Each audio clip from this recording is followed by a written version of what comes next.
Hello and welcome to Bits and Pieces, the friendliest cricket podcast. This is the podcast that is famous for selectively watering the pitch. That's selectively watering the pitcher. We like our drinks neat and our takes full of heat. This is episode 58 and I am Tony. We are recording on 12th February, a day after the Aussies crumbled in the Dust Bowl in Nagpur. Now they can just howl and cry trust foul at their treatment. But we shall sit here smugly and reminisce what has been one of the easiest and enjoyable wins against Australia. The earliest friends of this podcast will remember the time when we were still a WhatsApp group and how we craved munchies after a great win. Any and all kinds of content to relive a happy feeling. Well, with some humility, we must now admit that we are munchies for some lovely people who choose to listen to us. Bits and pieces from munchraker to munchie maker. What a journey it has been. Sorry. With that, let's say welcome to our newest friend on the pod, Max Da Vinci. A genius with such a sense of humor that he will look at the Vitruvian man and say, "Hey, Vitru man." But if he wants, the tornado from Leonardo will run through you and change the course of history. Not many people know this, but the Da Vinci Code that Dan Brown created was a distraction for the masses. The real Da Vinci Code is the story of the line from Max creating the Shastri bot on Twitter in 2011, leading to Shastri getting annoyed, getting Twitter to delete the bot, and leaving commentary to take up a coaching role for India, which subsequently led them to the domination of Australia for 4 back-to-back series. This is a true story, by the way. But whether he's cooking up a storm in the kitchen or the lab, it is safe to say this man is dexterous. Welcome and say omelette du fromage, Max Da Vinci. That is it. The intro is done. I'm leaving this podcast right now. That is all I needed. He visited the podcast just for this intro and now he's finished. A Narendra Hirvani-esque debut. Okay, up next, if Australia thought they were in trouble in Nagpur with Ash and Sir's hand grenades, that's nothing compared to this Dash and Sir's Hank grenades. The prof who wears many hats, hates. The fittest fighter in his 50s, the gentlest giant who masquerades as a WhatsApp troll, the granddad of this pod and the most astute Cheddi twister, the one and only Mohan Krishnamurthy. Say hi. Okay. You've outdone all the previous intros. I don't know how you do it every week. Thanks, Doug. Yeah. I've only prepared half the pitch, so the rest of the panel will please excuse. But receiving another Bits and Pieces debut cap, the ICC could definitely use her because she actually knows the law. She'll always chase in a day-night game because she's done her due diligence. Her takes come from deep intelligence, and like her favorite cricketer, her brain is a supercomputer, the sharpshooter who will let you know the jury's fury, or if you're lucky, be your amicus curiae. Say hi, Vaishnavi Bhaskaran. Hi. I have to outdo that now. Thanks for being on the pod. Also, making his podcasting debut today, we are pretty much like Australia touring India, where lots of new people are joining us.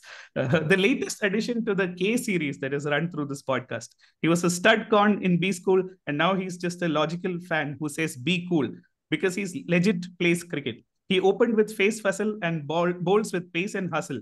The biggest jammy sir from Nagpur who puts pure arg on the cricket field and WhatsApp groups. Say hi, Sandeep G. Oh my God. Thanks so much, Tony. I think I've been listening to BNP since episode 1, and every time for Tony's intro, I put it on 0.5x so that I can listen to everything. Thanks. This is, even my parents don't do this, so I'm eternally grateful. Great to have you. Also welcoming back to the pod, our resident cricket stats guru who makes heads spin with his tail so good. The best friend of this pod, or should I say it's ultimate. The crispiest frisbee thrower you would fall over. He might friend zone you, but you can always expect to catch him in the end zone. Say hi, Nitin Sundar. Hi, Tony. Great set of intros as always. Just a few thoughts on your intros. Hank, you finally have to explain to all our listeners what a Cheddi twist means, because they are all going to wonder what these professors in Australia are up to. And Sandeep, We'll do the later. It's a down under matter. I'll say whatever needs to be in brief anyway. Well done. No vested interest. No, so Sandeep, you played with Faiz Fazal, and we had another podcaster some time back, right, who has played with Uthappa, who got hit for 6 sixes by Uthappa. That was basic, so. yeah. So, Tony, basically, when you add your friends to the podcast, your first question is, please narrate the only. At least that is what entry criteria is. It? Like you should have played Pretty with. much. Okay, I also Who- in college days I bowled one ball to Robin Singh. He came to my college for nets, and I bowled one ball. So yeah, I'm No, qualified. that's not enough. That's not enough. The question is, who were you humiliated by? Oh yeah, this is Oh. true. Yeah, no, he defended. Actually, no, he tucked it to the leg side and took a quick single. It's Robin Singh after all. Okay, and finally, rounding up the panel, he reads books by the quintal. He's addicted to his Kindle. His memes can, with memes he can swindle, and yarns he can spindle. The one and only Samir Mohan. Say hi. Hey, hi. Good to be back. like Chops, who's not here, famously said, my intros last longer than an Australian innings. So let's get right into it. And Hank, I think you had a very interesting call for who the actual man of the match is, a friend of the pod, and probably someone who has extended the bits and pieces jinx. So let's start with that. What is this magical man of the match that you wanted to call? Well, I suggested yesterday that the man of the match should be Beastie Boy or Bharat Sundaresan, simply because he put that photograph which looked pretty awesome actually, and it would scare many people because it had these square patches in it, and everyone's seen it, but we'll link it in the show notes, and that I think completely changed the mindset of not just the Aussie media, because everyone was focusing on it, but maybe even the players, because even the moment the first wicket fell down, everyone was looking at the pitch as if the pitch had demons and the pitch was behaving badly. But it actually could have lasted 3 or 4 days. Who knows? I think in the roundup of the Test match, Brad Haddon and Alan Border were saying, we don't know whether the pitch would have behaved properly because the match didn't last long enough for us to find out. But it lasted long enough for it to not have any scares for any of the players. So I think, that particular photograph was the one that actually completely changed the mindset, the attitude, the approach, and everything of the Aussies. So for me, Bharat Sundaresan is the man of the match. Hands down. And yeah, so for our for our listeners who haven't listened to earlier episodes, Bharat Sundaresan was a guest on this podcast roughly 3 months back. So, and the BNP jinx, we have transmitted the BNP jinx through Bharat onto the Australian cricket team. Best way to play 4D chess is by actually putting pictures of a pitch that looks like a chessboard. So there you go. But after all of this, right? Like I saw one tweet which said all of this bashing just to go see Cummins pick up the mace. I just hope that's not a BNP jinx at some point. I don't want it to be coming true.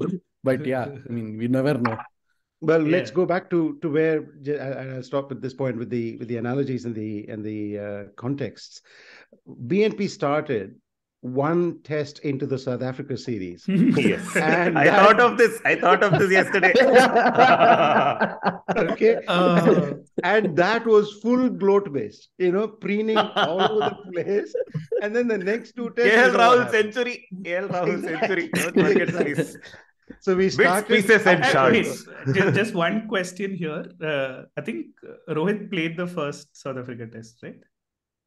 And then he didn't play the other 2. Nobody remembers anything, right? Kohli missed which test? Kohli missed the first. Kohli missed the second test. He missed the second test. He played the first test. Yeah. And he came back for the third and shouted at the broadcaster and all of that. Yeah, third test match. Oh man. Okay, but anyway, Hank, well done. So I think you've avoided the jinx for the rest of the series. But let's throw it open to our debutants. Vaishnavi, if you want to go first and bring Ashna into the equation or otherwise, what did you think of the win? I think this will become like a little bit of a playbook, 2.5-day tests, 3-day tests in India. Because I remember buying tickets to the Bangalore test, and I think I was getting late at work, and then I went to the stadium at I think 2 o'clock, and they wrapped up within a couple of hours after that, and just all of my money, no paisa vasool, no nothing. I remember this comment yesterday from Aaron Bird. I think he had a problem with the fact that Smith gave a thumbs up to the Jadeja. I don't know. And it was Jadeja. Yeah, it was Jadeja, right? And his comment was basically, how are we going to win? We need hard personalities. And basically, essentially, his issue being the news Australian team is too soft. And I grew up in a time when the Australian team was really, really mean, and we hate them. And so the whole, like, I think the rhetoric around this entire test is basically like, no one is actually says that Australia can't really play spin anymore, nor can their spinners bowl spin, apparently, except this debutant, obviously. And it's just becoming one of those things, like India doctors pitches, India finishes pitches in 2.5 days, it's bad for test cricket, and just the entire thing is just on repeat, regardless of who you beat, whether it's Sri Lanka or like New Zealand or Australia, England. That is now becoming standard template for what happens, and then what the reactions to the going on. Vaishnavi, it's very good. I think the moment someone gets into that siege mentality mindset, let them be there. Put the foot on the jugular and keep going that way. That's okay. That's fine. So I really want Beastie Boy to put another photo on the daily. No, I think Dharamshala outfield. Look at this outfield. Nitin, too much PTSD there, but I think Beastie Boy picture, if he tries to put out for Delhi, it will be full covered with smog and stuff, because Delhi can't see the pitch only. Can't see the pitch. Very famously, when curators are working below the radar. I don't know if you remember, Boland dropped a catch of Shami, and basically I think Marco or Hayden was saying that it's because the ball went from the sun into the shade. Good luck playing in Delhi then, like where anything. Yeah, it was Shastri. It was Shastri saying that from the sun it came to the shade, and then Gavaskar made fun of him, saying that why is a batsman, speaking for a bowler? No, I think it was the other way, right? Like the Aussie commentator made an excuse, and Shastri is like, is that a relevant excuse for someone at this level? Because like they were having a go at it. But Max, what did you make of the test? What were your takeaways? Before that, I wanted to just say something to Vaishnavi. Vaishnavi, if you want 5-day test, I mean this in the nicest way possible. Go to Pakistan. I don't want Pakistan. Well played. Oh. You want a 5th-day test? Please go to Pakistan. Except I don't. I'm happy with it. They are playing timeless test there. Yeah. But you know how nicely he bought this get lost to Pakistan business. Very deftly played. Very nice. Well played. No, but I think poor Bharat has been getting a lot of engagement on Twitter. I don't know. And someone put a GIF. It was from the movie Manichitatai, which is the Bulbulaya Hindi one, wherein in the last scene they switched the things, and so that was the pitch was switched, and that's what happened mid innings. It was a brilliantly done meme, but all said and done. This is where I think people were also talking about, like, it's going to be a rank Turner and Healy and all these guys were talking smack. And none of that happened. Ball just kept low, which is how it keeps low on red soil. That's how it is. And when a team scores 400, I don't know how can people even talk about the pitch. It was very funny, but it'll be interesting to see how they come back for the second and third, because it's going to be a lot colder. And so maybe, I don't know. I think I hope we didn't make a mistake by picking Delhi and Dharamshala as a second and third, and Ahmedabad as a fourth. It would have been better if Ahmedabad was a second. I mean, just to interrupt Max, we will come to the part that the third might not be in Dharamshala. Too much people on before Nitin cries about Dharamshala and Thomas Cook return policies. Even I need to cry about Air India return policy. Yeah, but let's throw it out to the resident Nagpur expert, Sandy G. What did you make of the Nagpur test? I mean, much has been said, but I think one thing which was really funny yesterday when Ravi Shastri was commenting, and he said, if you don't know who is at the crease, it is Alex Carey right now, because the wickets are falling so fast. So that was the funniest thing. And I think we should, Bharat Sundaresan is fine. We should get in some political parties to dig up the Delhi pitch as it was done. This will scare off the Australians. But a great match. I think if Shami can hit 37 on that pitch. There's no problem in that pitch at all. So Yeah. absolutely. What do you make of the crowd though? It was nice to see some school kids and all. Is that a definite Yes. Nagpur thing? Did you do Yes. that when you were growing up or like? So when I was growing, I have played on that ground, but not this BCA ground, the earlier BCA Good ground. flex. Flex. Hey, Tony, Sandy went to school. Samir only did not go to school. Yeah, Samir is like, I was in the theater outside, but okay. Making memes. Making memes. But yes, school kids are now allowed to go and see the matches. That it is mandatory for one day that school kids can go. It's a good thing. What the hell, man? This VCA ground is actually shifted. Earlier, it was somewhere else, and then it shifted to a place out slightly on the border of Nagpur. So good to see these facilities. I played on the earlier ground. Also, so interesting. The earlier ground used to be at the Gavaskar of Nagpur. Now it is at the border of Nagpur. Nice. So Sandy has played at Nagpur, but not Ganguly.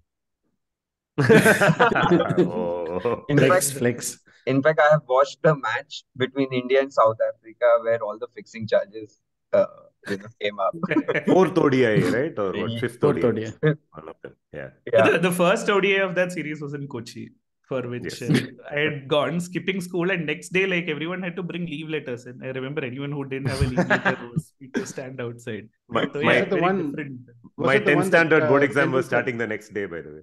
Yeah, 5 or 32. No, no, this is not that. This is the South Africa match. We had, I think, Jadeja 94.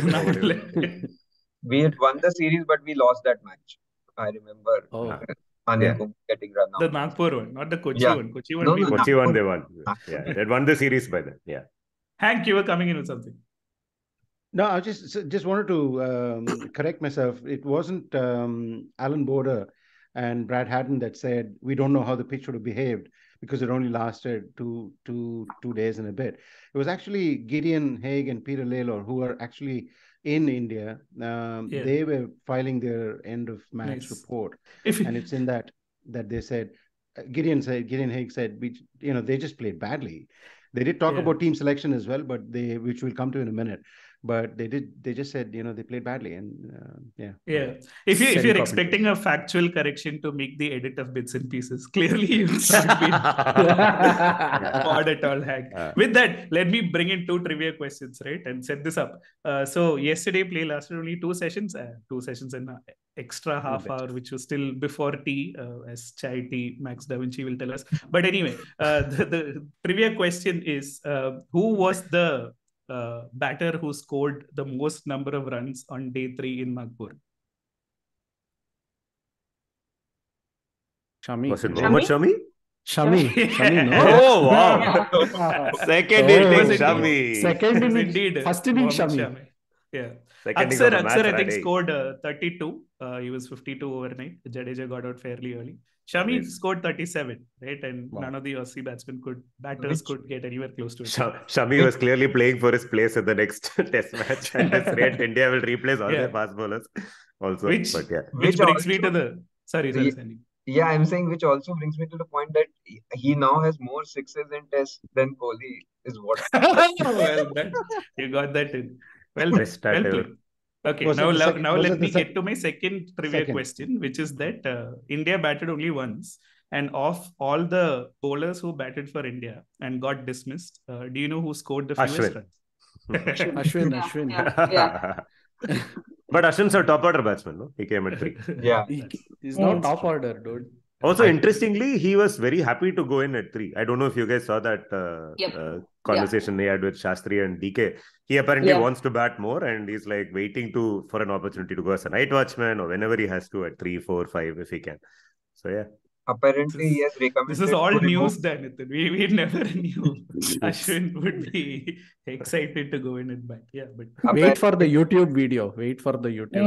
Enna story theriyuma, P-Dog. I am so excited to come flex me bat or something like that. Apparently, he has suggested that we can remove KL Rahul and he can open. Not the worst suggestion. How much can one man do? Opening the bowling, opening the batting, opening the fielding, everything. Opening the field. Opening the Put one GoPro on helmet and do live recording for YouTube channel. Do all of that. Put the GoPro high on top of the head and you can title the video GoPro Vasalile also. Oh God. Okay, let me throw it to Max. Max, you had another podcast which previewed the BGT. What were your thoughts before the start of the series, and have they changed now? No, I mean, I think we're all expecting it to be a 3-0 or a 4-0 and then get walloped at the WTC final. Yeah. So that's not going to change. The only thing I was surprised was that Murphy leapfrogging to be the second spinner, and Swepson took it so much blow to the heart that now he's gone back, and they're bringing in another left armer back to India now. That was the only one, and it was very interesting to see how Murphy bowled. I mean, obviously, they've seen something in the nets, which is why they brought him in. And at first, it seemed really weird to play two off spinners, and even Ashwin mentioned that they've never played against two off spinners, but the way he was varying his pace, he was bowling at 80 Ks, he was bowling at 95, and that delivery to Jadeja was brilliant. The setup, the four balls before that, and then the one that went in with the arm was just phenomenal. It was only sad that Gaza on the other end was toiling and was made to look pretty bad. And I think I saw it on WhatsApp where someone said that the Aussies spent 97 overs to take 8 wickets. Ashwin did it in like 25 or 27 or something like that. But yeah, Murphy was really good. I think if not for Cummins getting Akshar, he probably would have gotten 8 as well. Yeah. And see, the interesting thing was much before the Jadeja setup and all of that, there was that mid spell where he got Kohli, Bharat, and that's 3 wickets. That 3 wicket spell stood out in between. That was extreme control. He was coming in from around the wicket. He almost also had Jadeja twice, right? Only to be overturned by umpire's call. So, I mean, there is some promise there. I think he's a sure starter for Delhi, and for the rest of the series, as one can assume. But let's see. Kunaman maybe, but you never know. I just hope he's not another Jason Krejza, who also got 8 wickets at Nagpur. Hey, slightly different question though. I think the Rohit innings actually sort of flattered India quite a bit, right? Because even if you go back to the last Border Gavaskar Trophy, Australia has been terrible at batting. The first match, they scored 191 in Adelaide, and they had to chase only 93 in the second innings. But at the MCG, they scored 195 and 200. That's it. So their batting's always not been that great unless it's a Sydney pitch or one of those pitches where the Indian bowling can't do much, or the Indian bowlers themselves are not there. Yeah, I think it's more that the Indian bowlers have just had the wood over them now for multiple tours, right? Even if you go back to 2018, I don't remember Australia scoring heavily in any of the test matches. Maybe at Perth they did. But India. Correct. Unlike the 2015-2014 series, right, where there were lots of runs scored, has to do with the pitches also.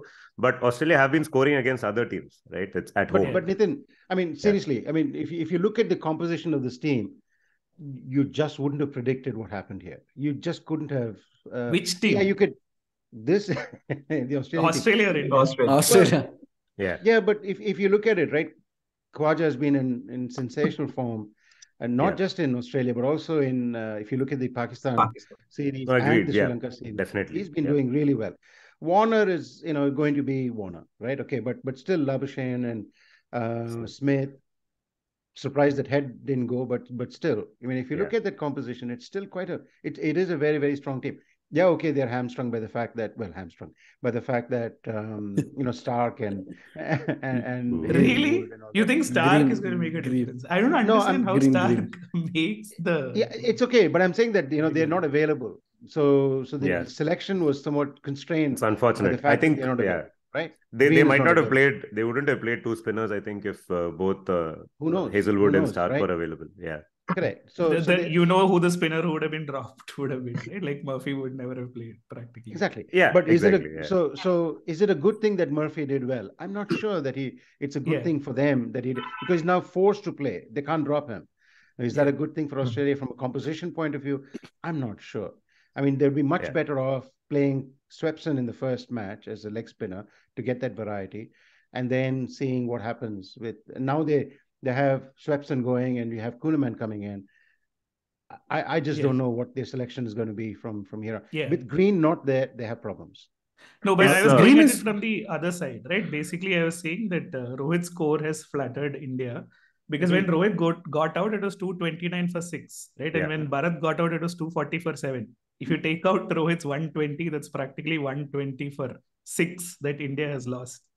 And that is, I mean, I'm not sure how comfortable we are with Rahul, Pujara, Kohli. I like how you put Kohli's name third in that list. I like how you put Kohli's name third in that list. Kohli scored 12 runs. He scored more than Pujara, Surya Kumar Yadav, and Srikar Bharat. And then he got out, and then he probably got out to the most innocuous delivery ever bowled in the test match. One rank leg side ball, and he just tries to get an easy single, and he just feathers one. I don't know. I love Kohli. Everyone loves him, but it's time he just goes back to DDCA and just starts scoring some big runs. Hey, don't say everyone is here. Okay. I'm also here. But that's the thing, right? Like, see, I mean, to draw a parallel, you see what happened to Mayank Agarwal. Okay, it's a game that's almost done and dusted now for Karnataka, but then he turned up. Showed an absolutely you are committing the sin that you were accusing us of making. Sorry, jokes. Explain what. Let me explain the joke. So we have on our podcast in earlier episodes and on our WhatsApp group, we have made fun of Mayank Agarwal's periscope-like technique when it comes to playing the short ball, and which was called by Hank. Which was called by Hank. Yeah. So yes, turning up. We just went for that joke. Sorry. But then again, when you score 250 of 400 and then scored a nearly run a ball 50, 55, and on a pitch that is like Bangalore, which had decent carry even going into like 2 sessions on day 4, you see a batsman who can be helped by basics of Ranji. So that template is already there. Same game, look at Sheldon Jackson, who just utter the magic word knockout and he turns up and scores a century. There was a double ton there. Ranji has also seen like some prolific run getters this season. So I don't see the harm why Kohli can go invest some time in Ranji there, because you know, there'll be the most interpreted ones will say, can he just go to like Sheffield Shield or like say the county, have like a county stint? County stint is not going to do any world of good to him. He just needs some bat on ball that spin. Bat he needs to play spin. Center. Yeah. And he needs to play spin. He'll probably do well in the BGT final, by the way. I expect him to score runs there. You mean the WTC final? What did I say? Oh, sorry. Yeah, WTC final. WTC. Which is actually the 5th test. So once again, we have the case where India played England 4 tests and then won off 5th test in England. Yeah. WTC final is oval, no? It's at oval? Yeah, oval. Okay. June. Kohli will score there. I have no doubt. Historically good ground for Kohli, right? He has like some 120 something. Historically also a good ground for Rahul and Pant, who scored centuries in losing causes, all of that. But Ranji beckons for some of our top batsmen. Cheteshwar Pujara, my God, I think that man needs some. Dude, he scored nearly 200s in a test match. 2 test matches back. He needs peace. Leave him alone. In Bangladesh. Thank you. We nearly lost the test in Bangladesh. I don't know what Australia lost the test match in Bangladesh. Okay, Australia. By the way, do you remember who was the player of the series in that Bangladesh test series? Was it Pujara? I think it was either KL Rahul or Pujara. Because if you remember, KL Rahul didn't score any runs there. Then it was Pujara. It was either Pujara or Ashwin. No, it was not Ashwin. If you remember, the second it was Pujara. Ashwin won the Yeah. man of the match, and he Imagine- was like, Shreyas Iyer deserves this equally, and if he weren't getting the man of the series, I would have shared it with you. Correct. And promptly Correct. the presenter comes and says, okay, man of the series, Pujara. He's like, how dare, like, I scored runs in one innings. How is this happening? But anyway. Sliding. Yeah, but let's talk of happier things than Kohli and Pujara. A couple of years ago, you wouldn't have imagined this man would have played for India at any level because he was being sidelined all throughout. Suddenly, in his 30s, he found himself a three-format player, and Sky has played possibly his one and only Test innings and scored 8. Is Sky playing in Delhi? Max, what do you think? He's a 3D player. I mean, if Iyer is fit, Iyer just walks into the team, right? It's it just it's only the question. Even this game, I was hoping for Gill to play, Gill to open, and Rahul to come down the order because it would do him a weight of confidence if he to not open. But they picked Sky, and unfortunately, that's what happened. So I don't know if Gill is going to get a game this series. Maybe in the 4th test, because we need to give Rahul 6 more chances. But that's a long rope. No, yeah. Venki Prasad also said some choice words on Twitter today. But the thing with Kohli and Pujara, right? They both got out to really, both balls were outside leg. Yeah. And Kohli was also laughing as he walked out. So, and also I think the last time Kohli played in Delhi, didn't he score like a double century against Sri Lanka?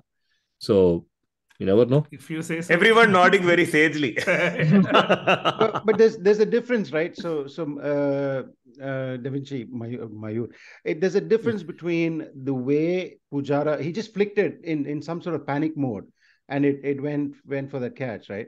Whereas Kohli, said, I got this for a 4, and then tickle down the leg side is always really a horrible way to get out. But here there was a bit of a last minute panic shot that he played. It wasn't controlled. It wasn't anywhere near what he would have played normally. I just feel for the last 2 years, Pujara is caught in some sort of weird world where he doesn't know what he needs to be. And once you get into that kind of mode in a team, you just have to say, what's going on? I'm not saying. No, I think he attacks a lot more in the subcontinent than he does outside, right? So when you see him in Australia or England, like for 26 balls, 3 runs, that's how he'll be blunting. But here you could see he was the first over itself. He tried to score. Who is this guy? A couple of boundaries also. Yeah. Like he did. And he was trying to use his feet, trying to be more aggressive, and he does that in the subcontinent. And that's probably what he was doing, because otherwise you don't see Pujara sweep. Pujara doesn't sweep. That's because pre-game they were talking about sweeping, and I think it was Mark Waugh who said, nobody in this lineup sweeps. Why are you even talking about this? So, he made the Star Sports guy look like a fool. He made a sweeping comment. But then, Pujara goes out to sweep, which is just not in his game. So he was trying to be over-aggressive and... It was unusual. And I also think the fact that he somehow got those 2 wickets of 2 big batsmen helped Todd Murphy get into his spell. I think India started playing him carefully as well. The broad point that Tony made is totally valid. And you can't say, but for Kohli, I hate statements like, but for Rohit, we would have been in trouble. Because, he's what about but for Shardul? Exactly. Salman Bhatt likes this. So, for those of you who don't know, Mohan Krishnamurthy is a big fan of Bedex Shardul Thakur. I am also a fan of Shardul Thakur. Of the Bedex? Mohan wants Shardul to play all 4 formats of cricket. When they're but he was saying, but for Rohit. Yeah, so he's part of the team, so that's fine. So, but there is that gap. Our team right at the top is not quite right. We went with the wrong team for this. We got out of jail. Despite that, I think was it Sandy or Mayur who said Gill should have played this. He should have. And now what do you do with the player that you've got in, and he's just got 8. You can't drop him. Tony asked the question, is this the first and last match he's played? You shouldn't drop him. You can't drop him. So, what if Popeye is fit? If Popeye is fit, that's a different thing.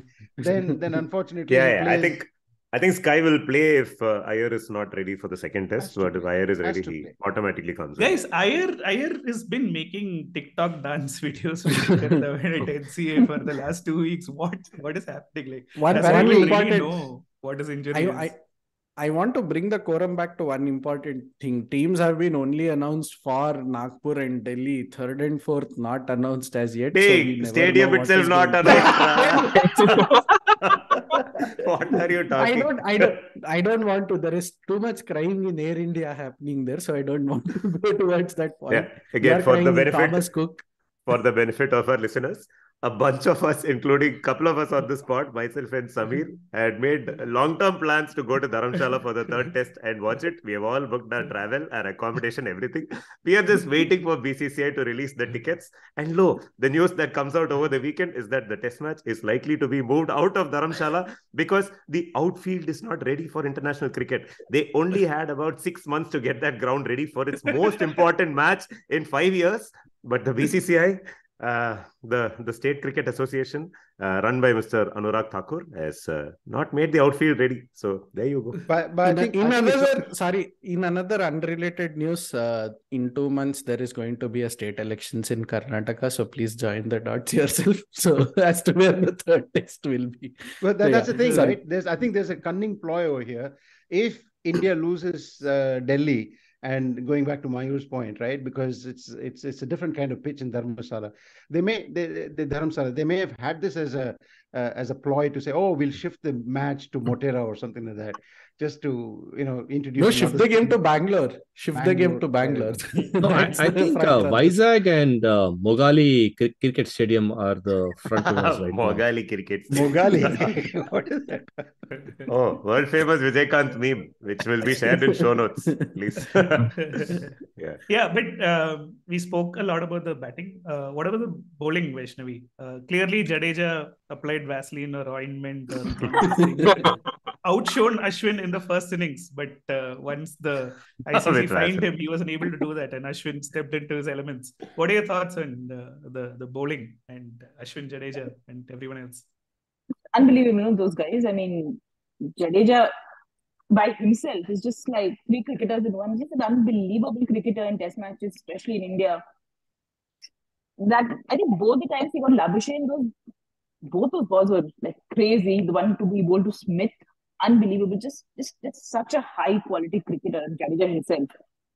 And it's crazy to think like Akshar had to wait 30 overs to bowl in the second innings, just waiting around, hanging around.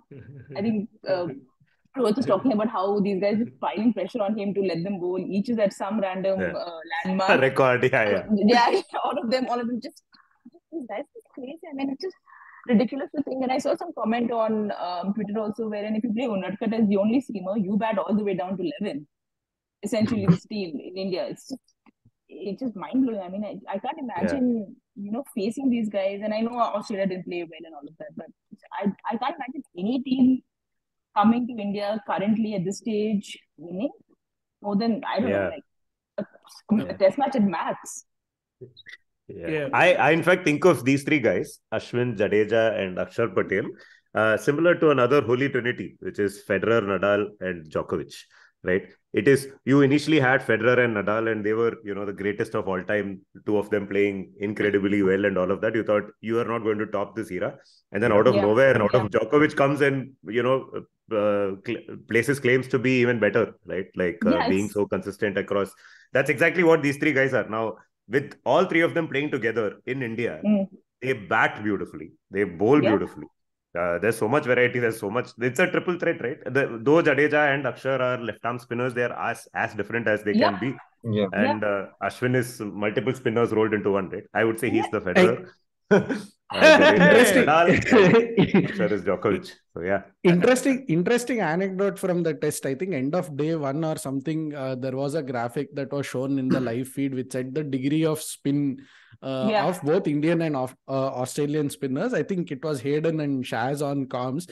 Hayden says, oh, look at that 0.5 degree more spin by Aussies. I mean, I think it was 2.9 versus 3.4. And then Shaz says, mate, just look at the wickets column. You're all out here. We don't have a single wicket at this point. So I think that's self-explanatory, right? Like you have, and then immediately after that, Hayden started talking about coffee and sweetness of coffee. It's like a wake up and smell the coffee. Meanwhile, Tony is sharing Rohit Sharma's picture, and just like Rohit Sharma, "Arey bhai, show me your face." Wait. I think we need to relive that moment. Basically, Rohit's been amazing as a captain, right? And obviously, he's please wait. What? Okay. But to Vaishnavi's point around milestones, right? Rohit's one guy who gives these comments, right? Nitin, I want you to react to the video after we played, including, is Rohit now trying to imitate Bharat Sundaresan's Rohit Sharma? Is that what is happening? Because let's just play this clip quickly. सब आसपास है यार, milestone हर दिन milestone हो रहे हैं उनके। कोई 5 विकेट ले रहा है, 20 बार 5 विकेट ले लिया, किसी ने 250 लिया, किसी ने 450 लिया है, तो हर दिन कोई ना कोई माइलस्टोन के पास पहुंच रहा है। हमारे पास सारे डेटा होते हैं, हम हर मैच से पहले आपकी तरफ भेज देंगे। मैं इतना देखता नहीं है माइलस्टोन, ये लोग मुझे आके बोलते हैं यार मैं 250 के पास हूँ, मेरे को बॉल दे यार, वो 450 के पास है, मेरे को बॉल दे यार, मेरा 4 विकेट हो गया, 5वां विकेट चाहिए। वनडे में सिराज ने 25 ओवर हुए, मैं उसने 10 ओवर डाल दिए, ये दिल से परेशानी है यार, ये परेशानी। Sri Lanka I think was bold out pretty cheaply, और सिराज वहां पे 4 विकेट पे थे, 10 ओवर डाल दिया उसने 22 ओवर में। वो रुक ही नहीं रहा है, मैं बोला भाई टेस्ट मैच जा रहा है, 4 test match.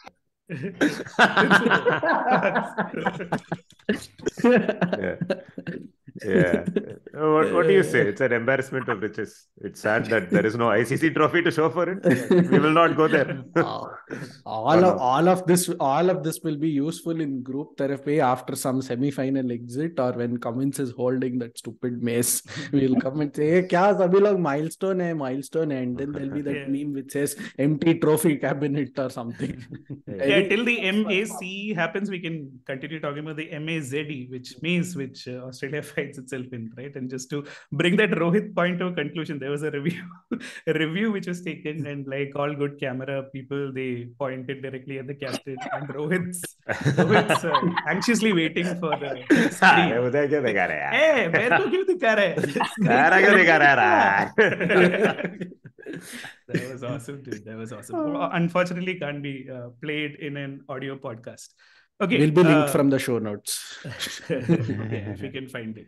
I like how everyone makes this promise of can be linked from the show notes, and poor Abhishek Chopra is like legend putting things into it, right? So Chops is not here, so no guarantees on whether we'll have show notes at all or not. But what's next? What do we need to talk about before we move on to the World T20? I just want to end this part of, at least my part of this segment, by saying that both teams have selection problems. India has won, but India has selection problems. Australia has heaps, and I think there's plenty of time between now and Delhi to sort it out. I'll say Australia have selection problems. India have rejection problems. They don't know whom to leave out. I want to add one better. India has selection problems. Australia has selection problems. Heck, even BCCI has selection problems for the third test ground here. What sort of triple threat only we are all facing? Yeah, again, goes back to crying in Air India. We will be there in Dharamshala, 10 of us sitting in an Airbnb watching the third test match happening in Bangalore on Hotstar. It is happening. Okay, quick update on the WTC table, because we've all long assumed that India will play Australia. That you only have to give. Yeah, I'm giving them. Don't worry.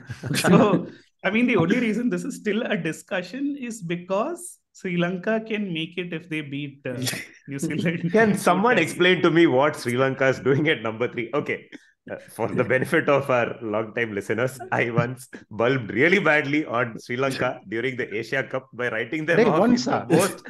You said once so casually. Only once you bulbed. No. With Sri Lanka only once. Yeah, so I wrote them off after their defeat against Afghanistan in the pre-league stage, or whatever, that pre-Asia tournament that happened. And then they ended up winning the tournament. So, I'm setting myself up for failure here.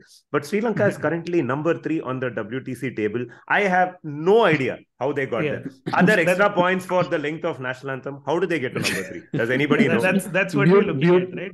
basically England bulbed in Australia and got screwed really badly. Sri Lanka has played some series like this Australia series, right? Yeah, Correct. Trinity. Yeah. They Or drew T20 1-1 at last year. home. Yeah. Pakistan 1-1 at home. They beat West Indies 2-0 at home. Yeah, okay. So and they beat Bangladesh 1-0 away, and obviously lost to India 2-0. And they have 2 matches against New Zealand. That's it. I don't know. It's just math. what is this? No, but I think West Indies has a better chance, right? Like there was that whole scenario which was RCB guy. Please explain how is West Indies making the WTC West Indies has to I- beat South Africa away. That's it. That's all they have to do. Yeah, Not 2-0. I all think they Sri have to do, Lanka but like 2-0 they have to beat or something. and Sri Lanka also has to bulk the remaining games against New Zealand. This is all immaterial if India win 3 tests. 3-0. Okay, Yeah. so Yeah. now I'm getting it. So Sri Lanka are here because of length of national anthem. West Correct. Indies are here because they are multiple countries. I guess you get more points for being separate each, countries. Right? yeah. So only that explains all of this. Nothing makes sense anymore. England are still at 5. They've been beating everything. They've been smashing everyone to pieces. They're still a number. How bad were they before baseball? Very, if you remember, Right, yeah. 4-0 Ashes. I do. One Interesting. win in 18 tests or whatever. Yeah. Another random interesting start yesterday. I think yesterday or day before they were showing the number of yesterday only. I think in the first session they were showing contribution among all test playing nations between bat 6 and 11 and all of that. Sorted by averages, obviously. So it was, I think, highest was Australia or someone, and then second was India. I looked at the column for number of runs. Okay, I think 34 tests. England has, I think, some 4,600 or 4,700 runs. That's the extent to which they have literally been baseballing. And despite that, they have just 5 centuries to show. India also has 5. They have some 4,100 or 4,200 runs. England also has the same number of centuries, but look at the number of, the delta. Obviously, one can attribute it to higher number of tests played, but because it's 6 and 11, that full baseball effect is shown in just that one stat. I mean, I know it feels like cherry picking, but that shows you how baseball, is happening. I mean, think for the last test in Pakistan, had it not been for Naseem Shah holding on, they would have actually won the test. I mean, even on like Sadake-Azams, they've been trying to, extract results for some reason. But yeah, before baseball, I can't imagine. Last year, this podcast was thinking about, okay, Brendan McCullum is now the coach. I think PGK was on that part. What is going to happen? And then now a year later, we have full effects of baseball. So yeah. I'm just sad on that note that Rishabh Pant is out injured. He did post a video of him, I think his first picks after the injury where he was hobbling with a cast, and obviously our thoughts are still with him and his speedy recovery. But imagine a 6, 7, 8, 9 that reads Rishabh Pant, R. Ashwin, Jadeja and Akshar Patel. Like that is quite a lineup, right? I know India has middle order problems, but that lower middle order is just incredible, right? No, but this is how easily India are winning at home, right? There is no Rishabh Pant. We're not even talking about him. We're speaking about Iyer's injury. Bumrah is out injured. Unfortunately, Kohli is still playing in the 11. That's how easily we are beating teams with all of these handicaps, right? Like and also Bedex is not there. Correct. Yeah. Okay. Vaishnavi, you stat though, right? About how Ashwin, Jadeja, and Akshar all average more than Kohli, Pujara, and I think someone else in the last 3 years. KL Rahul. Yeah, they all average more. So Ashwin is opening in the next match. Max, any thoughts to round up the segment on BGT? No, we'll just go lose the final. The eyes on the World Cup, right? So they're not going to even bother with this. They might even send a second string team after the IPL because all eyes are on the World Cup. BCCI has already sent a contingent to London to dig up the Oval outfield. The final of the WTC is getting moved to Ahmedabad. You heard it here first, guys. but Nitin, I remember your tweet about playing different formats and how Rahul Dravid has said to focus on ODIs, and Rohit Sharma has been playing a different format in each format he's playing. Exactly. Yeah. So Rohit Sharma played Test cricket at the World T20. He's been playing T20 cricket in the ODIs most recently, which is very interesting to watch and promising for the World Cup. And he's playing ODI in the test format. Like this innings can well be described as a proper ODI inning. So Rohit has all kinds of confusion problems. It's working in two formats, but yeah. सभी को milestone चाहिए, सभी को milestone चाहिए. He himself hit the milestone, right, of captain making centuries in all three formats. Oh yeah. First Indian, right? So there are others who have done it. I think Dilshan or someone. Dilshan, and I think Faf. Michael Clark also, no? Michael Clark also? Michael Clark scored a T20 100. I will shave my head. No, not a T20 100. So multi-format, Rohit is the fourth. Okay, cool. Okay, so let's just go around the table and go for scoreline predictions for BGT. I am going with 4-0. You have to specify which country. We've already won.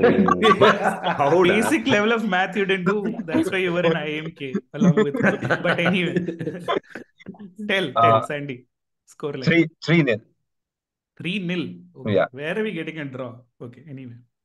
No, Dharamshala won't happen only. You're saying Australia will get fed up after 3 matches? They're like, enough, and they'll go home. Like West Indies team contract dispute, they'll go back. They looked fed up in this match only. They looked fed up. Oh yeah, we want to go back. We'll come back to it. Samir, I think 3-1, man. I have this sense that either Delhi or wherever this stupid third test is going to be, Australia will have a chance. But 3-1 you don't need to be India. Apologetic about it. We wouldn't ask. Hello, when money is involved, you have to be little apologetic. No? And then someone has Thomas Cook and all of that. But yeah, 3-1 to India. Hank. Yeah, I was going for 3-1 or maybe even 2-1, maybe with a draw or something in between. Simply because I think this Australian team is too good to lose 4-0. I can't see this team losing. They made terrible decisions going into the test. I still think they have it in them to win at least one test, if not two. Hang on. The contrast with 36 all out is just too strong, right? If they play with pride and use that, unfortunately they don't have a Shastri there to say wear it like a badge or whatever. But if they really take it hard and reflect on what happened. And play hard, play strong, I think this team can get back. So I'm definitely not going for 4-0. I'm saying 3-1, maybe even 2-1. Vaishnavi? I think 3-1 or 3-0. I imagine there might be a drawn test in there. I genuinely don't see Australia winning, not with the spinners they have. No. Yeah. Max? Yeah, I think it's our spinners versus their spinners. That's how I'm going to put it. I am also at a 3-1. I think one of the Dharmasala or the Delhis might flip. And because if you think about the test that just happened, right, it was two set pieces, if you want to call it. Is that first the 2 wickets that fell at the top, which you don't expect to happen in 5 balls, and then afterwards the 2 that Jadeja got, right? The 2 braces is what kind of bookended the entire thing, and that's where it took. Now, but otherwise, if you look at they were playing at 77 into lunch, they look really good. And at that point, I was like, okay, yeah, these guys are going to score 250. It's going to be a 250, 280 thing.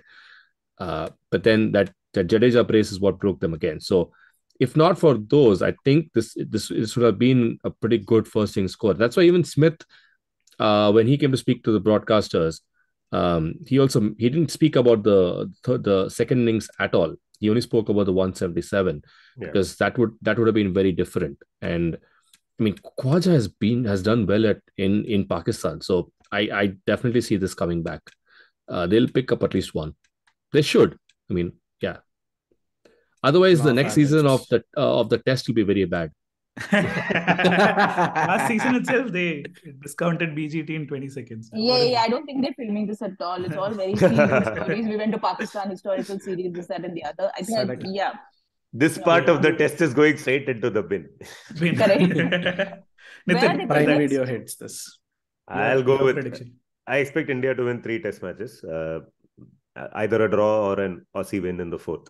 Purely because to win consistently in these conditions, you need decent spinners. I mean, if you look back in history, teams that have done well in India, right? Go back to Swan and Panesar, who won the Test series for England. And again, they got hammered in that first Test, right? Yes, exactly Cook my and point, Cook and Peterson stood up after that, right? So you can manage if two batsmen find their footing, but you still need spinners to do the job. And I don't see who the was quality. there in 2004 when Australia won? That time it wasn't spin really. It was more the fast bowlers changing the way they were bowling, and also they got a fast pitch and all of that, right? They got the better of the conditions at Bangalore. Michael Clark. They escaped. Clark was just scoring runs for fun, right? He was not getting out at all. Clark scored runs, but those weren't really turners, except for the fourth Test, which was an absolute turner. The third Test was on a seaming wicket, right? Nagpur. So that was a slightly different series altogether. But if you look at the fourth Test, it got rained out in the last day, right? So you'd never know what would have happened. If that hadn't happened. But still, you had Clark scoring lots of runs. Gilchrist was in super form. Martin and Lehman. Martin was there, Lehman. And more importantly, Ponting wasn't there.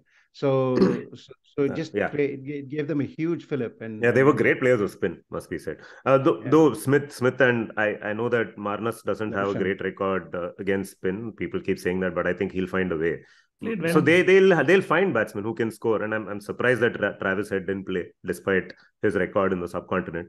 You have to go with form there, but I don't see the bowling. I think they might pull off one Test match because of their fast bowlers, because there will be reverse in these kinds of conditions. And I want to see Hazelwood play, Hazelwood and Cummins potentially if they play, and I hope they go with all three. That's their best chance. They don't have a chance with the spin attack, right? I know we are rating Todd Murphy a lot. I think he's flattered a bit. No, exactly the point, right? They can't drop Murphy. They'll play one spinner. They'll play one spinner, but they have to play both. I don't know. That's what I think. It's unfortunate for Australia that Murphy did well, because I think it's a bit of a Dombes kind of situation, because he was a bit flattered by those two early wickets. He was allowed into his spell, and then he bowled well, no question about it. I don't think he'll continue to do well in this tour. Let's see. Well, that series in 04 is why they're still carrying left armers, right? That Clark 6 for 19 thing has said that whole thing. Left arm spinners do well. So they do, right? Steve O'Keefe did very well against India as well, and India has problems, right? Kohli, that set the precedent for bringing a left arm spinner to India. So Stephen O'Keefe came. Now they got Agar, and Kuhneman is also apparently a left arm spinner. So the problem really is that holy trinity in the middle. Like, you will get those wickets, you'll run through India's middle order, but then you'll run into Ashwin, Jadeja and Akshar, who are batting beautifully. I don't know. Your left-arm spinners are not going to do well against, especially those two left-handers. But the problem that Australia has is that suddenly they have, these two players, Hanscom and Renshaw, and they don't know what to do with these. I mean, they should have just gone with the original mindset. And suddenly you have two players. You have to drop both, because you can't drop one and pretend that. So if Green is fit, then that's cool. If he's not, then they have problems. That's the only thing. Speaking of dropping, what's happening with Smith and Kohli's form and slip catching? Oh man, I know where to begin, right? Like, I think Vaishnavi wants to go first and go hammer tongs and basically finish off Kohli. Slip catching is pretty awful. I think Mark Ward did an extensive analysis of his technique and how it's off, and I imagine not many people better than Mark Ward to give a class on slip fielding, but it's just off, hard hands, everything. I don't know why he's in the slips. I'd also mentioned if we had that whole super sub thing like we have in the IPL with Rahane in there, because I think he dropped the catch yesterday again of Ashwin, and then Ashwin was just like, no, I'm going to do LBWs after this. Obviously not catching balls. It's just...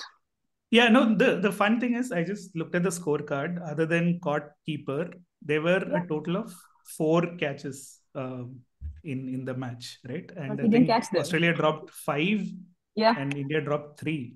So 8 drops and 4 catches. Something. Nice. Yeah. No, it makes you long for the days when we had great slip fielders. We had Dravid.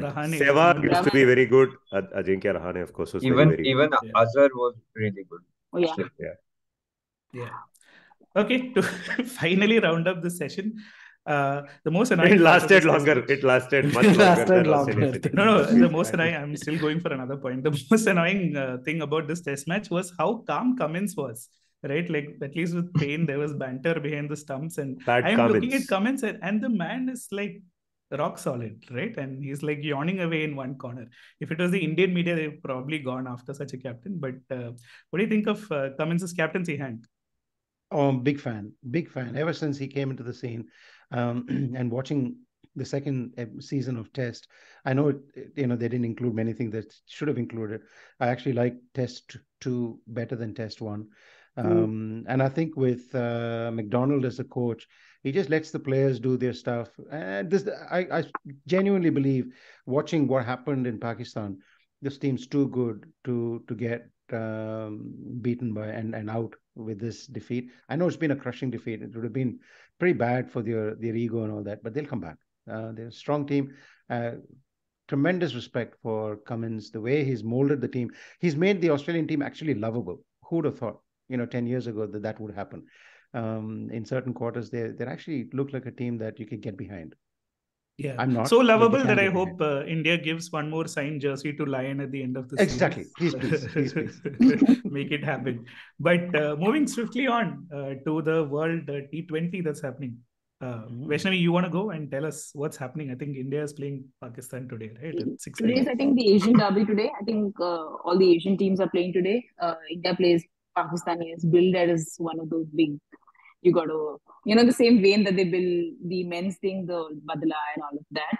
It's going to be anticlimactic. I don't think anybody expects Pakistan to win this match. But They won the last match with India, though, in the Asia Cup.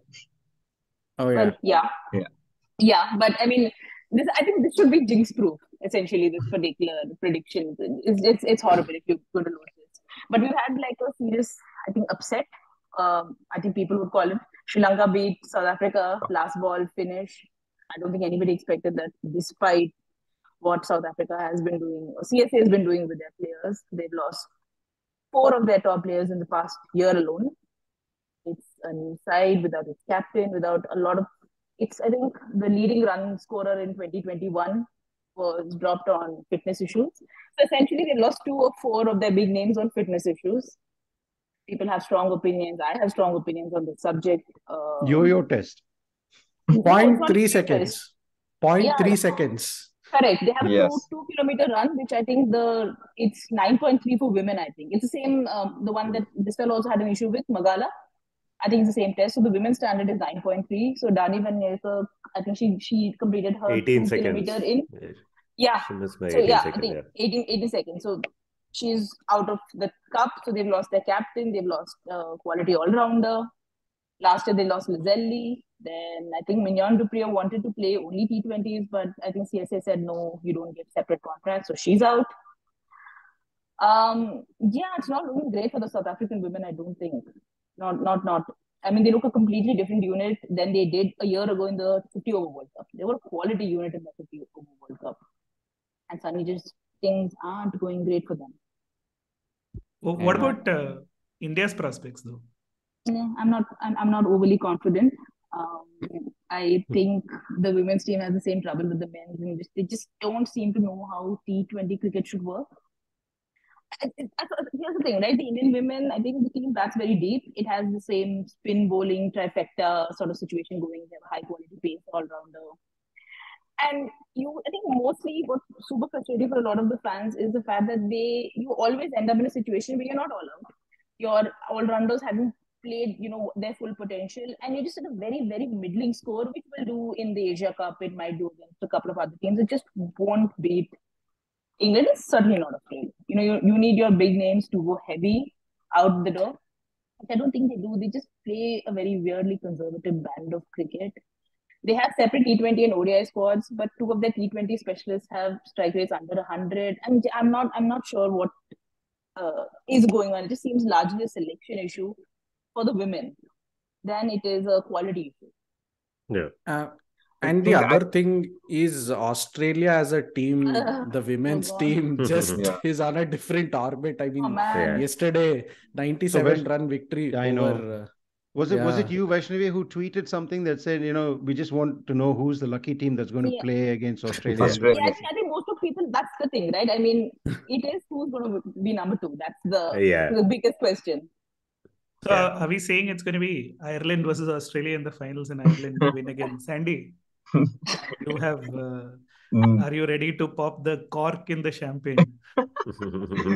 no, but I think couple of points on the India team. I agree with Vaishnavi. I think Dipti needs to bat higher. She Yes, bats really well, but she mm, doesn't get enough overs to, make the impact that she can. correct. I think we are not.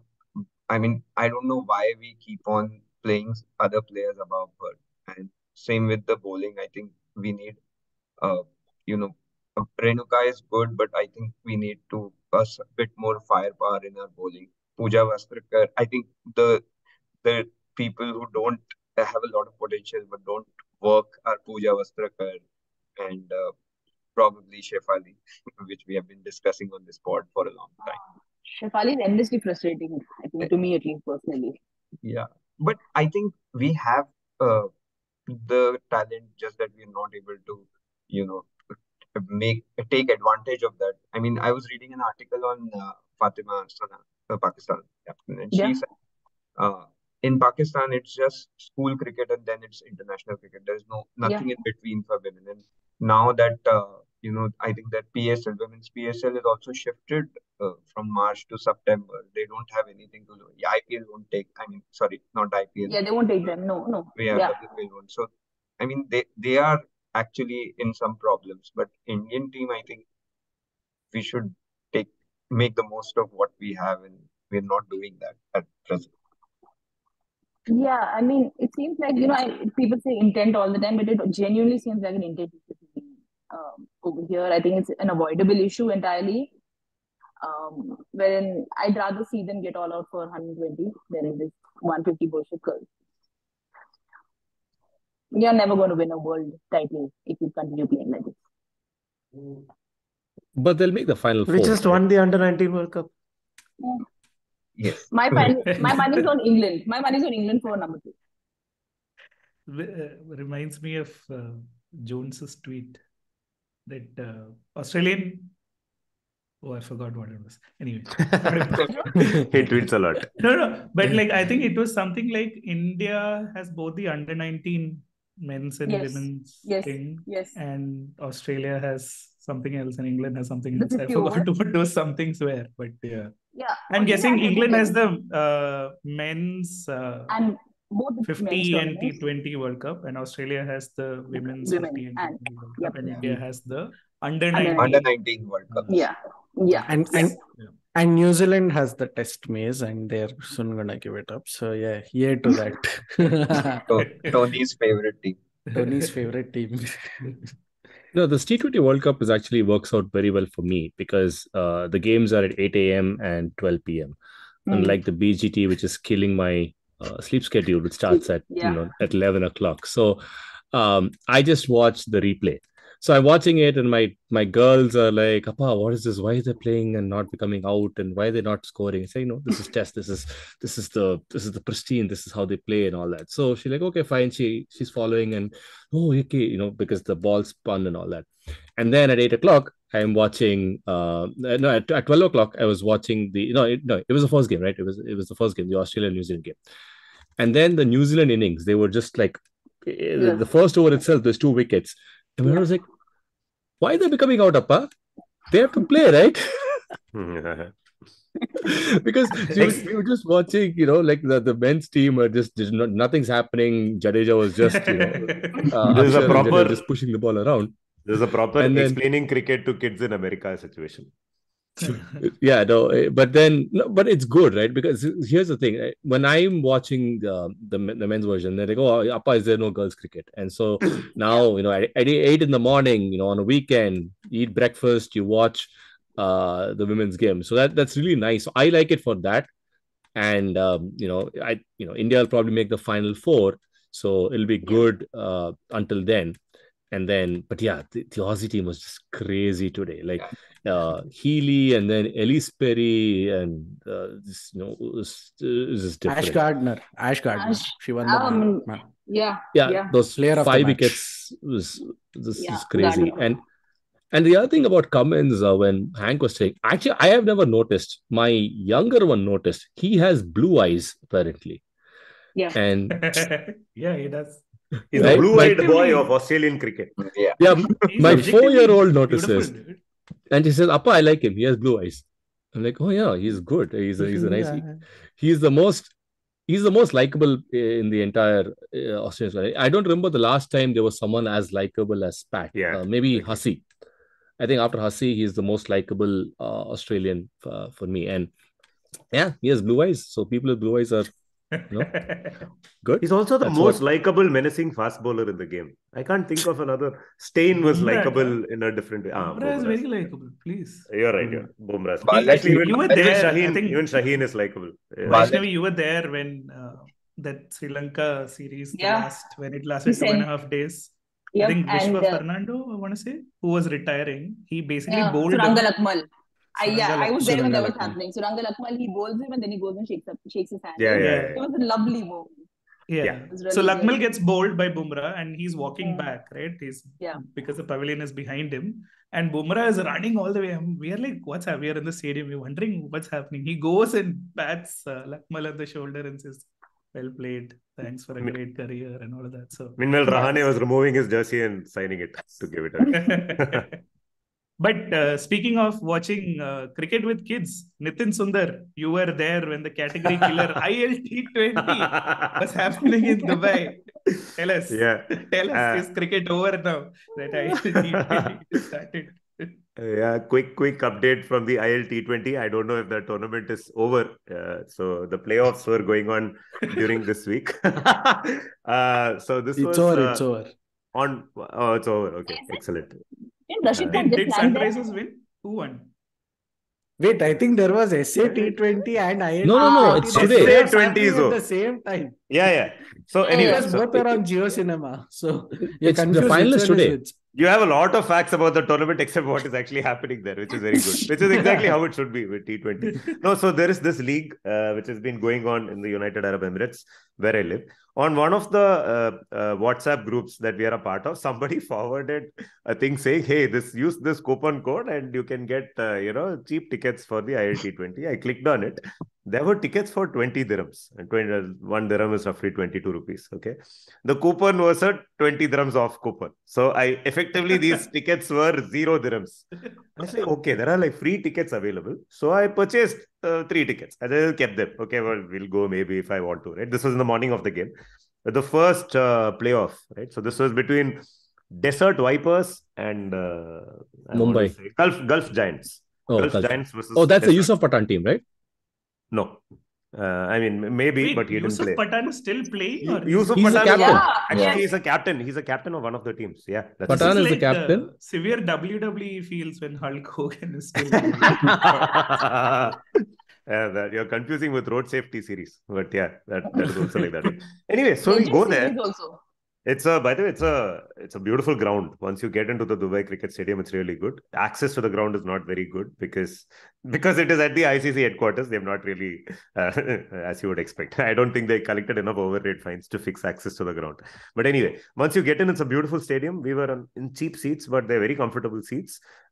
Despite the fact that these tickets were effectively available for free, there was barely a 20% occupancy, right? There was a DJ who was playing music. There were some people, sponsors in t-shirts, who had filled out one stand and they were dancing. And there was a papare band playing. I don't know why. I guess that's one of the things. And you had very decent players, right? Like I would say the 2.5th rung of cricket. So you had Shimron Hetmeyer, you had Carlos Brathwaite, you had Alex Hales, who is the World Cup hero. Manindu Hasranga, who I've now gone to 3 matches to watch at the stadium, and every time I go, Hasranga is up to something. He's played all 3 matches. 2 of them were for Sri Lanka. This one is for one of these teams. Very decent cricket match, which absolutely nobody cares about. And the organizers know that this tournament is going downhill. So the food and beverages were super cheap. They had a whole entertainment area with a trampoline. Just the trampoline, getting my son to jump on the trampoline was worth the paisa vasool. Carlos Brathwaite was fielding in the outfield, managed to get his autograph and all of that. I have no idea what happened in the match at the end of the day or what happened in the tournament, but a nice evening out and a tournament that's a complete flop. If you think getting decent cricketers to come and play T20 cricket in your background is going to save cricket, it's not. The audience doesn't care. Maybe except for some punters who are betting big money on these games, nobody is watching. So, Yeah. But good thing you got Carlos Brathwaite's autograph, right? So at least your son will remember the name. But this is the only tournament where Nicholas Puran is scoring heavily. Even at the T10, he was scoring heavily. And now, even in this one, Nikki P is just been phenomenal. And Shimron Hetmeyer's partner has allowed him to travel to this tournament. In case people are wondering, he is there. I don't know if she's there, but he is there. Yeah.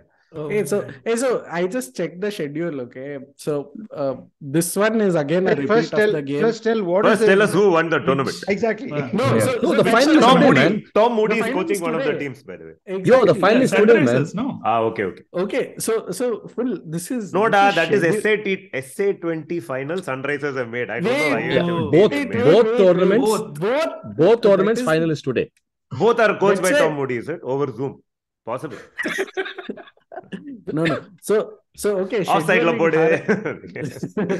Scheduling harakiri. See, the same repeat of Nitin's game is the final. Desert Vipers versus Gulf Giants. That Hasaranga versus Hetmeyer. It's a repeat on the final today. They might not have updated. I got. Excuse me. I got mild confusion. Are they playing by Zoom? That I can confirm they're not, because I was there. If anyone's interested, the Bangladesh Premier League eliminator is underway in Dhaka, and Rangpur Riders have opted to bowl. Rangpur Riders, not Rampur. Rampur Riders. I think future BNP episodes, we'll need to have breakout rooms for each T20. Yeah. So there is IL T20 final is in 7 hours or so. SA T20 finals is also in like 4.5 hours. This is Pretoria Capitals versus the Sunrisers team, the Sunrisers Eastern Cape, and it's a rescheduled match because I think it's rains or something. Because it was supposed to happen yesterday night, so the whole Wanderers got waterlogged, so they're using the reserve day today. Otherwise, SA T20 final was yesterday, and hilariously comical part, all of this are going to be on the same streaming platform. So you have like a bunch of those highlights that's coming and going to drop in at the same time, and it's just going to be comical. And there's no excuse for rains and all of that. That's fine, but your scheduling has to be, man, think something. No, you can't be like, I think Rashid landed up for one eliminator. He did. I think he did, yeah. He came from South Africa to Dubai, or was it the other way around? Oh, so South Africa to Dubai. Oh, he's playing both tournaments. He's playing both these tournaments. I think the eliminator got knocked out. So and the Sunrisers team is in both finals, so they can actually choose to play, bat first here, bowl first there, and you guys go there and now play Ghazi. The key question is, which one is Kavya Maran attending? I think that is what. No, I think Sunrisers is not in the Dubai final. Yeah, Sunrisers is only in South Africa. So Rashid Tom was the captain of the Mumbai team. Mumbai team. Yeah. Okay, he's the captain of the Mumbai team in South Africa, and they were kicked out of the tournament. Correct. So when they kicked out of the tournament, he got onto a flight. Next day, came here, played the eliminator. He took 2 wickets. They won the eliminator. Team may I know? Is it called Mumbai Indians Kaima or something? It's called MI Emirates. Oh, MI Emirates. Oh, that Emirates. Oh, they didn't go for the wordplay. Ayo. Yeah. But look at Max Da Vinci, right? He's got years of experience explaining cricket to Americans. He's got this down pat. It doesn't matter, guys. There will be 7 different things happening. Yeah, well played. I have a Willow subscription. So whenever I switch it on, it's either this. So today, you know what my schedule is going to be. Again, it is 2 o'clock in the morning. But if I go to sleep, then at 8 o'clock, there is a WPL. 8 o'clock, there's a World T20. 9 o'clock is going to be this Gulf Giants game. And then I think at 12 o'clock, there's another World T20. And then 2 o'clock is going to be the Eastern Cape. I have to watch Temba Bauma open the innings and play a T20 game. Just be glad that Australia have ended the test match for you. Huh? No, one of the conclusion, he said, I have to watch. I mean, like there is some compulsion or something like that. He also said, if I sleep. He also said, if I sleep. If I sleep. Yeah, if I choose priorities to are right. Hey, the okay. best thing to happen is to have, even many more of these things. They'll all collapse But in a heap. one sec. Let's not forget. In I think about 25 episodes back, Mohan K. You had claimed that the ILT20 will be the league that thumbs the nose at the BCCI and takes over the world and destroys the IPL. I'm glad to say that you are very much on the right Show track. me the monopsony. At the ICC Proper monologue.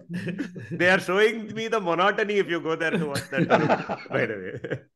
Oh God! And I meanwhile, had the big hopes. I had big hopes for this. the BPL is where Andre Russell was smoking someone for like some 28 runs or something. Oh, that kind And of our son-in-law, Hyderabad ka son-in-law has played his 500th game now. David Warner. No.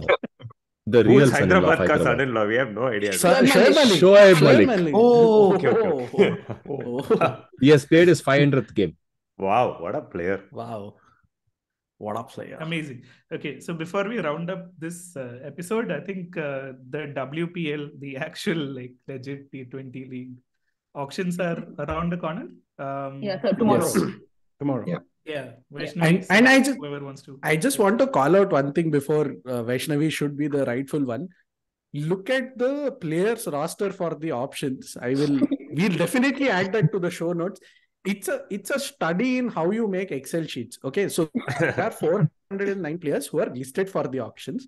The third column is a set which defines that whether this player is marquee 1, marquee 2, whatever.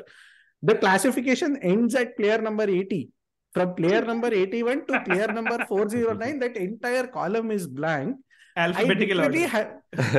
Forget that. I had to copy that. I had to run a search function and see who these players are. And imagine my surprise when I see players like Veda Krishnamurthy and Tirush Kamini. And there are so many of them. There was even Elise Villani and capped players from player 81 to 409. They have not classified. I mean, if you are running an auction, which was first of all scheduled to happen 10 days back, now you moved it to like a Monday for whatever. Because of rain, is it? Because of rain or whatever they did. No. The official version is the day Charu Sharma was not available. Outfield is not ready. The reason is even more preposterous. On 2nd and 3rd, when they wanted to host the auctions in Delhi, Tom Moody was not available. All hotels were booked out because it was wedding season. They could not get a full hotel for different kind of auction bidding can happen. Absolutely different kind of bidding. They moved Veda the Krishnamurthy auctions. was getting married. Yeah, I mean she got married. Oh, in Akshar December. Patel and KL Rahul. Yeah. Probably. Not to each other. Not each other. Not to each other. Could be. And then this happens, and then you come up the sheet. I am just going to tune into the auction tomorrow just to see how they go about with this 81 to 409. It's very simple. I will just call it out. If it becomes like an accelerated auction for any of the players, absolute disgrace. This is the first auction that should have been that is happening.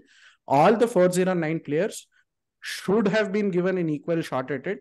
If any of the players don't get a chance in the main draw and it goes into like an accelerated bid, as it happens in the men's IPL, and this is the first time you are hosting this, I really don't have words for BCCI if that happens. So I'm just hoping against. You are giving them too much credit. It's market. No, you are giving them too much credit, macha. What probably happened is someone had a filter and did a drag drop on the Excel sheet. Afterwards, they did clear filter, and that is why the others don't have any classification. That is all.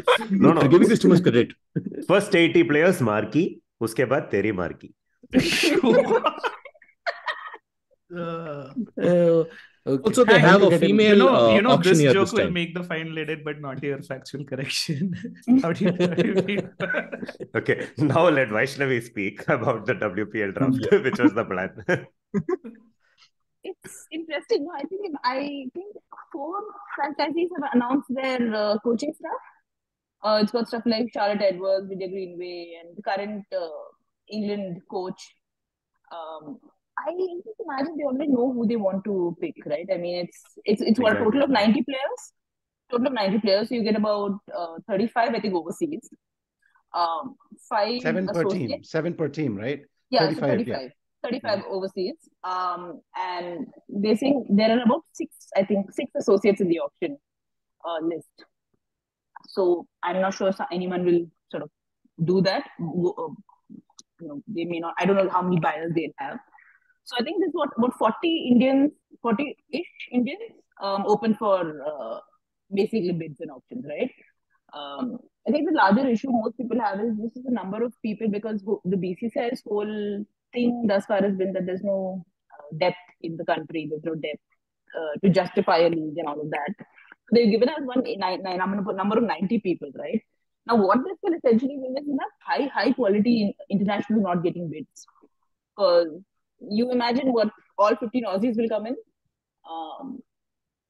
And then you'll have your standard franchise favorites like Marizan Cap and whatnot. So that's essentially about 25 there.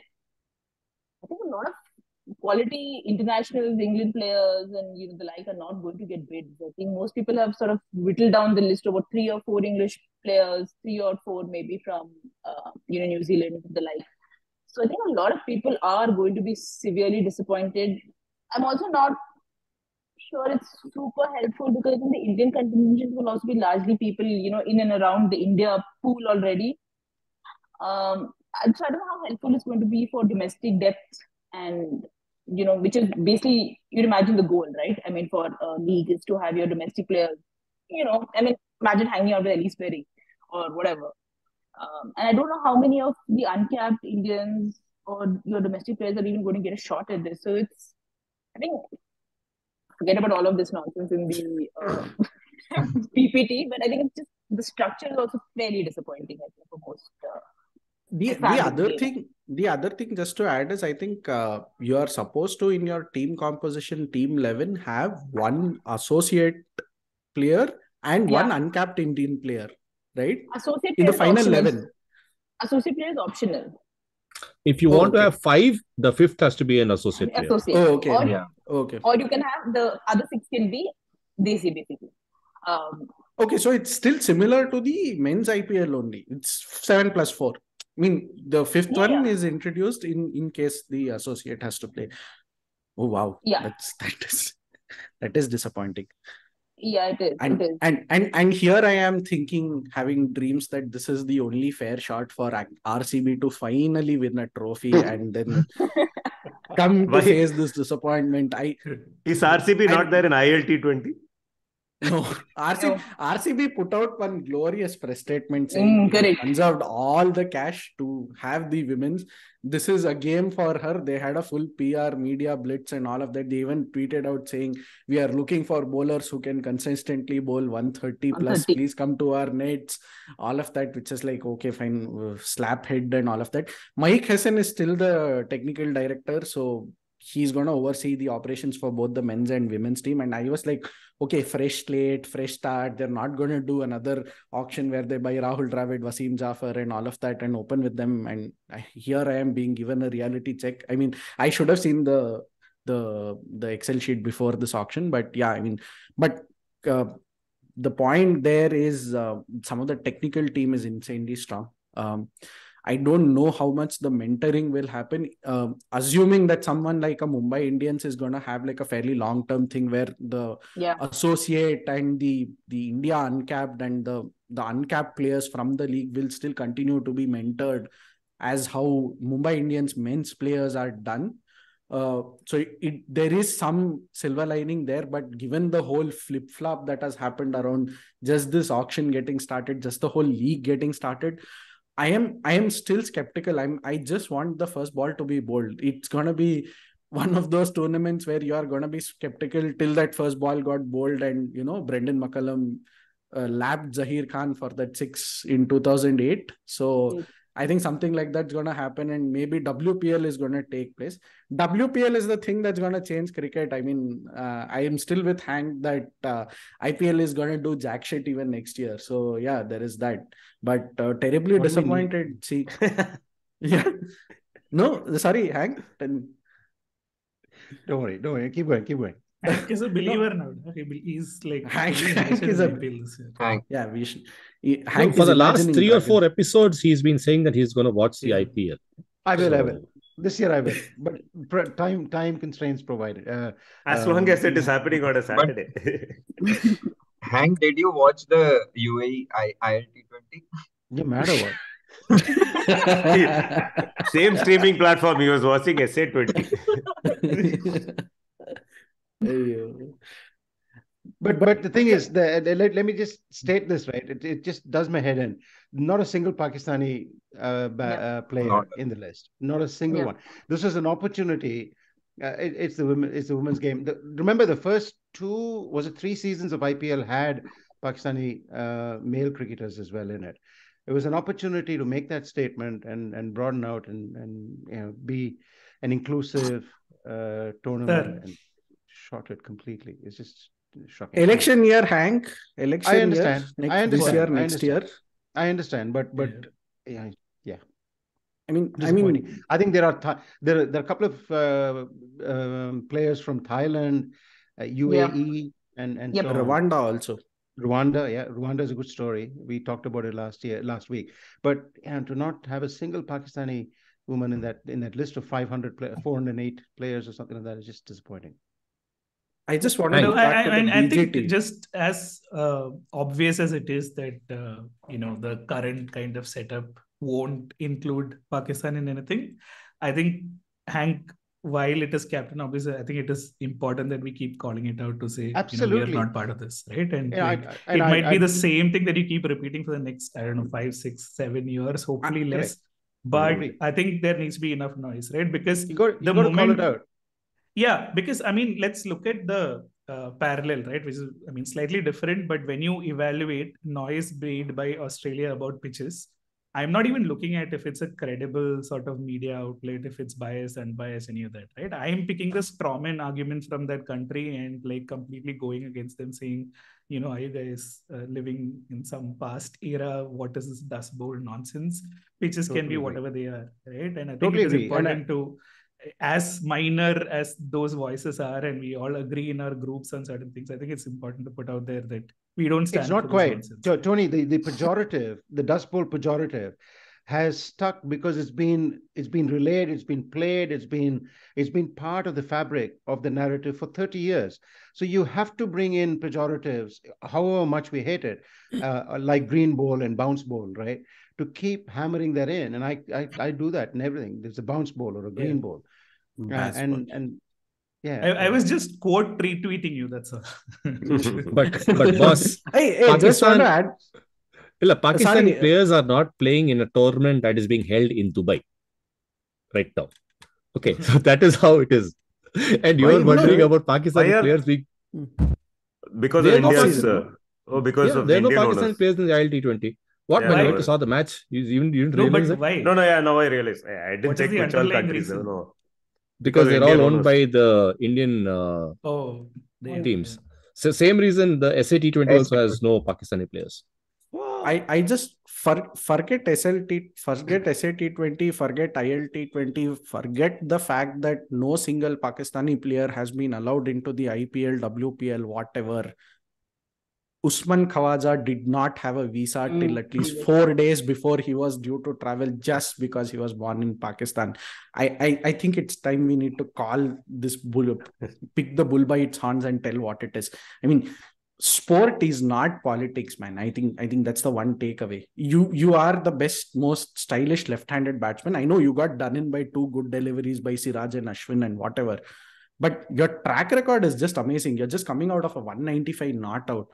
And then to be denied a visa just because of your second name is just unfathomable.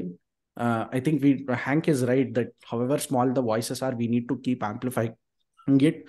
And we missed a lot of good Pakistani talent in the IPL. I mean, imagine our shock and awe when we saw Shaheen Afridi run through Virat, KL Rahul in the last T20, not the recent one. And then you had Haris Rauf. And then you had all this generation of players who we saw in Indian pitches. And then from last week's episode, I think we mentioned, or it was in the other podcast where you mentioned about how Imran Khan in the stands invoked shock and awe at one point in the Indian audience. I mean, where is that charisma gone? Where is that, where is that bonhomie? It's gone. You included KL Rahul in the list as though he's some legend player. Anyone will run through him. Samir, this may not, hopefully, may not make the pod edit, but I think it's important that we make the strongest argument, right? Like Usman Khawaja, the visa thing, you don't know objectively what happened, right? There might be a policy in place where they have to process it in X, Y, or Z. But that's very different from actually sort of denying Pakistani players, participation in tournaments. Yeah. Forget the IPL or the WPL, right? Now, if you're saying that the Asia Cup can't happen in Pakistan, or the World Cup, if it happens in Pakistan, like people can't travel, or we'll do without you, that is the kind of exclusionism which is like very much out there, right? And as opposed to like the littler ones, which probably sort of lead to straw manning of the argument, as it were, right? And very clearly, a lot of people are sort of part of this discourse and will continue to be. I think the biggest parallel is the Brazilian football team, right? And like there's this podcast, obviously lots of people have listened to it, called 99% Invisible, where they were talking about the Brazilian jersey, which has actually been designed by an Uruguayan, right, on the border of Brazil and Uruguay. And it has been taken over by Jair Bolsonaro and the sort of radicals as their, sort of thing to say Brazil national jersey means we are supporting Bolsonaro, right? And even in the Brazilian national team, for instance, I think except for one player, everyone was sort of supporting that regime till it fell apart and stuff like that, right? So you see parallels everywhere. But at the same time, I think you shouldn't let these voices take over sport or culture or any of those things. That's where I am coming from, at least. And I mean, obviously, doesn't make for great Sunday afternoon discourse, but that's what it is. Yeah. Wanting to see Pakistani fast bowlers run through or attack. Not sure how many of you have seen this recent YouTube upload about a bowler called Sohail Khan. He appears on this podcast with this Pakistani dude, and hilarious. And he's talking about his altercation with Kohli, where Kohli was charging at him, and he said, "Beta, jab tu under-19 khel raha tha, tera baap test match khel raha tha." And Kohli gets angry, and apparently Dhoni silences Kohli and says, "Wo purana mal hai, tu uske saath nahi tikega." It was hilarious. I mean, the confidence that guy has.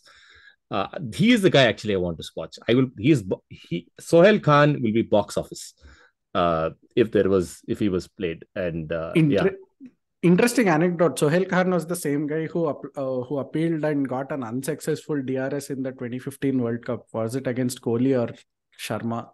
I think it's the same guy. I remember this guy. He actually took 5 wickets in that match. So he got the entire top order correct. in that game. But a lot of wickets in the end he got. I remember this. Yes. Yeah.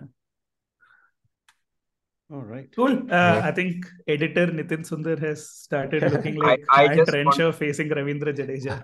So we should call it time as his eyes glaze over at this pile of crap that he has to edit through. I just want to share one incident aloud. Sorry. So we moved from Women's World Cup to ILT20 to WPL. So just because yesterday in the Australia versus New Zealand women's match, so a funny incident happened. Apart from the cash that was actually dropped and it was given up in a hurry, there was another incident that happened. So I think Emilia Kerr was batting and the ball hit her pad, and Australia started appealing, and in that chaos, the non-striker tried to run, and the umpire, she tried to take a position so that she can evaluate the run out, and tripped over one of the players. So she fell down, and there was a throw, and everyone started laughing. Then she got up, pushed her wrist against the ground, got up, and everyone is laughing, and everyone is, kind of saying, "Please give the review, the time will go because you have fallen down." So it was a very funny incident that happened yesterday. Yeah, it's a great video. It's all over internet. Sue Redfern is the name of the umpire, and Grace Harris is the fielder right next to the bowler stumps. My word. Amazing. On that note, I think we've run out even Mohan Krishnamurthy out of the pod due to time. But it's been a great recording. Hopefully the pod will be better. Nitin's already doing Excel sheet preparations. But on behalf of Nitin, Sandeep, Samir, Max, Vaishnavi, Mohan, this is Tony signing off for Bits and Pieces. Thanks, everyone. Say bye. Thanks. Bye-bye. Thank you. Thanks. Bye-bye. Bye. Bye. Bye. Stop locals.